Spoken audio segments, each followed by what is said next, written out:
Monsieur Naïk, je vous respecte. Mais aujourd'hui, je suis venu avec une preuve qui contredit ce que vous prêchez depuis des années. Vous dites que le Coran est la parole parfaite de Dieu, n'est-ce pas? Tout à fait, frère. Continuez. Vous dites que le Coran est clair, qu'Allah est unique, qu'il ne peut pas avoir d'enfant. Mais dans Sourate 39, verset 4, il est écrit, et je cite, « S'il avait voulu avoir un enfant, il aurait certes choisi ce qu'il voulait parmi ce qu'il crée. » Monsieur Naïk, ce sont vos propres écritures. Ce verset ne laisse-t-il pas entendre qu'Allah peut avoir un fils s'il le désire? Pourquoi nier ce que votre propre Coran admet clairement? Alors comment expliquez-vous ce verset? Permettez-moi de vous poser une question avant de vous répondre. Quand vous lisez un livre, n'importe lequel, prenez-vous une seule phrase au milieu du chapitre et décidez-vous du sens de toute l'histoire. Non, mais ici c'est clair, c'est Dieu qui parle. Justement. Et c'est pourquoi vous devez être encore plus rigoureux. Ce verset n'est pas une affirmation, c'est une réfutation. Écoutons maintenant tout le verset, et pas seulement un morceau. S'il avait voulu avoir un enfant, il aurait certes choisi ce qu'il voulait parmi ce qu'il crée. Gloire à lui. C'est Allah, l'unique, le dominateur suprême. Vous voyez? C'est un style coranique très profond. Le verset commence par une hypothèse irréelle et se termine par une négation catégorique. Gloire à lui. Il est l'unique. Le Coran dit ici, même si Allah avait voulu un enfant, ce qu'il ne veut pas, il aurait choisi parmi ce qu'il crée. Mais il est au-dessus de tout cela. Ce type de formulation est utilisé pour exposer l'absurdité d'une idée, pas pour la valider. Si vous doutez encore, regardez cette preuve encore plus claire dans le Coran, Sourate Al-An'am, verset 101. Il est le créateur des cieux et de la terre. Comment aurait-il un enfant alors qu'il n'a pas de compagne? Voilà. Le Coran rejette toute forme de filiation divine, car Allah n'est pas un être humain. Il ne dépend ni du mariage, ni du désir, ni de la biologie. Il crée par sa volonté. Il dit « soit » et la chose est. Frère, sortir une moitié de verset pour en tirer une conclusion contraire à l'esprit du texte, ce n'est pas de l'argumentation. C'est de la manipulation. Et en islam, on ne parle pas d'Allah avec légèreté. Ce verset, loin d'autoriser l'idée d'un fils, glorifie au contraire l'absolue unicité d'Allah. Vous dites que Jésus n'est pas le Fils de Dieu. Mais alors, expliquez-moi ceci. Dans votre propre Coran, il est écrit qu'Allah a soufflé son esprit dans Marie. Cela ne veut-il pas dire que Jésus vient directement de Dieu? Que Dieu est son Père? Comment pouvez-vous nier cela? Merci pour cette question. Elle est importante car elle revient souvent dans les débats interreligieux. Et elle montre aussi à quel point il est essentiel de bien comprendre les termes utilisés dans le Coran, sans les interpréter selon une logique chrétienne. Sinon, on risque de tomber dans de grandes confusions. Dans le Coran, il est effectivement dit qu'Allah a insufflé son esprit dans Marie. Mais que signifie cette expression exactement? Pour cela, il faut d'abord comprendre le rôle de l'ange Gabriel, ou Jibril en arabe. L'expression « nous lui avons insufflé notre esprit » signifie que Dieu a envoyé Jibril, l'ange Gabriel, à Marie. C'est lui qui, par l'ordre d'Allah, a soufflé une âme créée dans le ventre de Marie. Ce n'est donc pas Dieu lui-même qui est entré dans son ventre, ni une partie de Dieu, ni un acte de filiation. C'est un miracle, comme Dieu en a toujours accompli pour ses prophètes et ses serviteurs. Il faut ici faire une grande différence entre ce que nous appelons l'Esprit de Dieu dans l'islam et ce que vous appelez le Saint-Esprit dans la chrétienté. Dans l'islam, quand Dieu dit « mon esprit », cela ne signifie en aucun cas que Dieu s'est incarné ou qu'il s'est divisé. Cela veut dire que c'est un ordre divin, transmis par un intermédiaire angélique.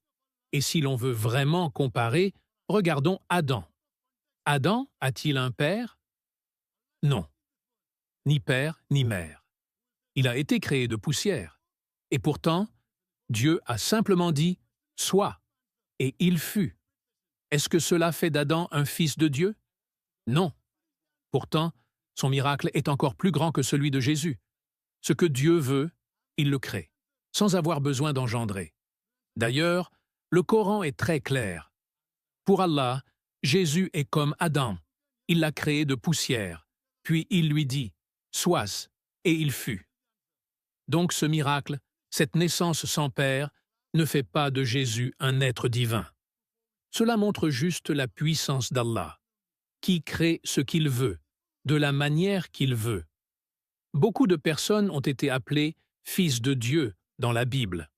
Adam, David, Israël, et même les disciples de Jésus. Ce n'est pas un terme à prendre au sens biologique ou divin. C'est une expression symbolique qui signifie « proche de Dieu », « aimé de Dieu », « serviteur sincère ».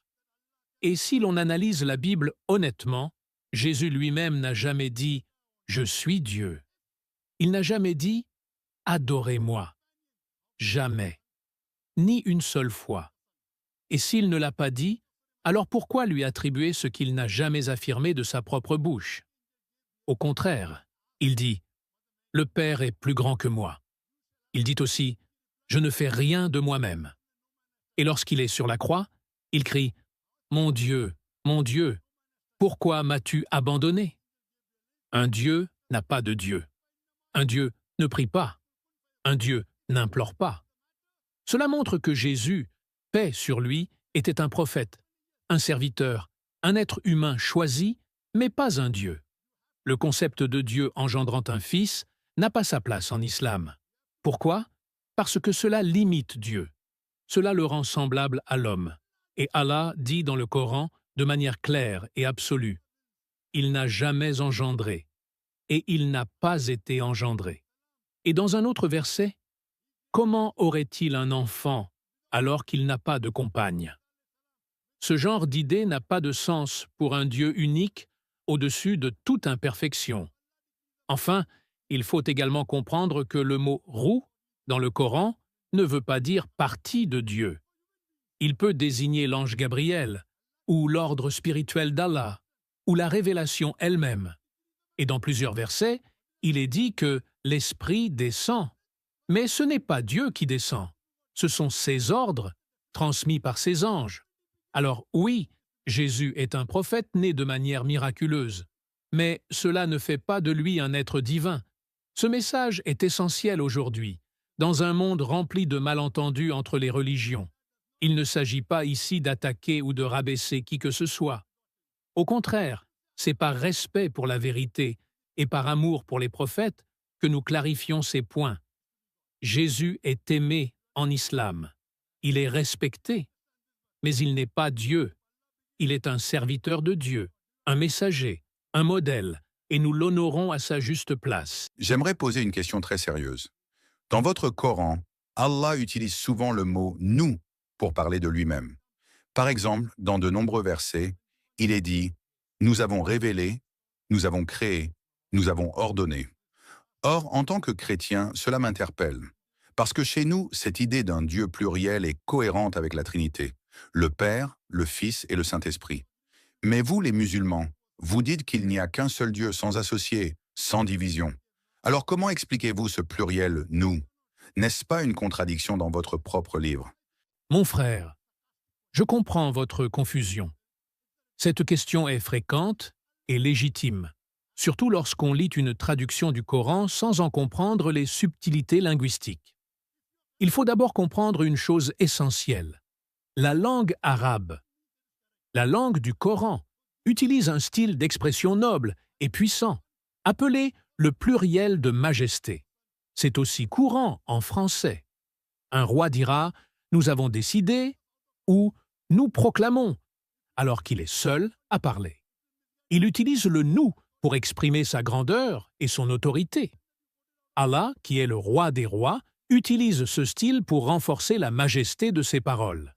Mais cela ne signifie jamais qu'il est plusieurs. Et la preuve est dans le Coran lui-même. À chaque fois qu'Allah parle de son unicité, c'est très clair. Dit, il est Allah, unique. Allah, le seul à être imploré pour ce que nous désirons. Sourate Al-Ikhlas. Il n'y a aucun doute, le Coran nie toute forme de division ou de trinité. Allah est un, sans associé, sans fils, sans intermédiaire divin. D'ailleurs, si vous regardez attentivement, même la Bible contient ce style. Dans la Genèse, Dieu dit « Faisons l'homme à notre image ». Les érudits chrétiens eux-mêmes expliquent que cela peut être une figure de style royal, pas nécessairement une preuve de pluralité divine. Le problème, c'est que beaucoup interprètent le style sans comprendre la langue. Très bien, admettons que ce soit un style linguistique. Mais alors expliquez-moi ceci. Si Dieu est tout-puissant, pourquoi a-t-il besoin de passer par un ange, Jibril, pour révéler sa parole? Chez nous, le Saint-Esprit est Dieu lui-même, qui agit. Chez vous, Jibril est un intermédiaire, mais vous le traitez avec tant d'importance. N'est-ce pas une forme de divinisation cachée? Qui est réellement Jibril? Est-ce votre version du Saint-Esprit? La réponse est claire dans le Coran. Jibril, paix sur lui, que vous appelez Gabriel, est un ange créé par Allah, comme tous les anges. Il ne fait qu'obéir aux ordres d'Allah.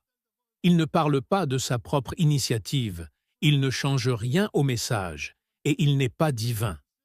Il a été chargé de transmettre la révélation à tous les prophètes, Moïse, David, Jésus, Muhammad, que la paix soit sur eux tous. Le Coran dit, dans Sourate Al-Baqarah, dit « Celui qui est l'ennemi de Jibril, c'est lui qui a fait descendre le Coran sur ton cœur, par la permission d'Allah. Jibril est le messager entre Allah et ses prophètes. Rien de plus. C'est comme un facteur qui livre une lettre. Il ne l'a pas écrite. Il ne peut pas la modifier. Il obéit simplement. Dans le christianisme, vous considérez le Saint-Esprit comme une entité divine. Mais en islam, le Saint-Esprit est identifié à Jibril, et il n'est pas Dieu. Il est un esclave d'Allah, soumis à lui. Et n'oubliez pas que même dans la Bible, les anges sont envoyés par Dieu pour délivrer des messages. Donc ce n'est pas une idée étrangère. Le Coran dit aussi « Il ne convient pas à un homme qu'Allah lui parle autrement que par révélation, ou de derrière un voile, ou en envoyant un messager. » Pourquoi Allah choisit de passer par Jibril? Non pas parce qu'il en a besoin, mais parce qu'il agit avec sagesse, selon ses lois, et pour nous enseigner l'importance de l'obéissance, de la hiérarchie céleste et du respect des messagers. Nous croyons que Jésus, paix sur lui, est mort sur la croix pour nos péchés, qu'il a été crucifié, qu'il est ressuscité et qu'il est le chemin vers le salut. Mais vous, les musulmans, vous niez cela complètement. Pourtant, l'histoire, les manuscrits anciens et même certaines sources romaines confirment qu'il a bien été crucifié. Ma question est simple. Pourquoi l'islam nie-t-il la crucifixion? Et si ce n'est pas Jésus qui est mort, alors qui a été crucifié à sa place? D'abord, il faut savoir que l'islam ne nie pas que quelqu'un a été crucifié. Ce que nous affirmons, c'est que ce n'était pas Jésus. Allah dit clairement dans le Coran « Et à cause de leurs paroles, nous avons tué le Messie, Jésus, fils de Marie, le messager d'Allah. Non, ils ne l'ont ni tué ni crucifié. Mais cela leur est apparu ainsi. » Sourate An-Nisa, verset 157. Il est dit noir sur blanc. Ils ne l'ont pas tué, ils ne l'ont pas crucifié, mais quelqu'un lui ressemblant a été pris à sa place. Voilà la position musulmane. Et cette idée n'est pas isolée. Même certains textes anciens qui ont été retirés des versions modernes de la Bible, comme l'Évangile de Barnabé, parlent clairement de cette substitution. Certains penseurs chrétiens et chercheurs non musulmans ont remis en question la version classique de la crucifixion. Il y a des contradictions évidentes dans les récits. Dans un évangile, il est dit que Jésus a parlé avant de mourir. Dans un autre, il est silencieux. Dans un autre, c'est une autre personne qu'on ne reconnaît pas. Et si Dieu avait vraiment laissé son prophète se faire torturer publiquement, cracher dessus, insulter, clouer, alors où est sa justice? Jésus est un prophète noble. Comme Allah l'a protégé dès sa naissance miraculeuse, il l'a aussi sauvé de la mort humiliante sur la croix. En vérité, Allah a élevé Jésus vers lui, et il reviendra avant la fin des temps, comme le prophète Muhammad l'a prophétisé. Mais si vous niez la crucifixion, alors comment pouvez-vous parler de pardon? Qui vous sauve de vos péchés? Il faut un sacrifice, non?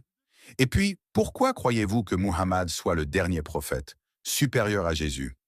Mon frère, le pardon en islam ne passe pas par le sang, mais par la miséricorde d'Allah. Allah dit, « Dis, ô mes serviteurs qui avez commis des excès contre vous-mêmes, ne désespérez pas de la miséricorde d'Allah, car Allah pardonne tous les péchés. Oui, c'est lui le pardonneur, le miséricordieux. » Sourate Az-Zumar, verset 53. Nous n'avons pas besoin qu'un homme soit crucifié pour être sauvé. Nous avons besoin de regrets, de repentance sincère, de bonnes actions et surtout de croire en l'unicité d'Allah. Quant à Muhammad, nous ne disons jamais qu'il est supérieur en tant qu'être humain, mais il est le sceau des prophètes, le dernier messager envoyé à toute l'humanité. Jésus a été envoyé aux enfants d'Israël. Muhammad, lui, a été envoyé à tous les peuples, à toutes les langues, à toutes les couleurs. Et ce n'est pas nous qui le disons seulement. Même dans Jean 16, 12 à 14, Jésus annonce l'arrivée d'un autre consolateur qui parlera, guidera, glorifiera Dieu. Ce ne peut être que Muhammad. Jésus, paix sur lui, reviendra, mais il reviendra en tant que suiveur de l'islam, pour briser les croix, rétablir la vérité et prier comme les musulmans.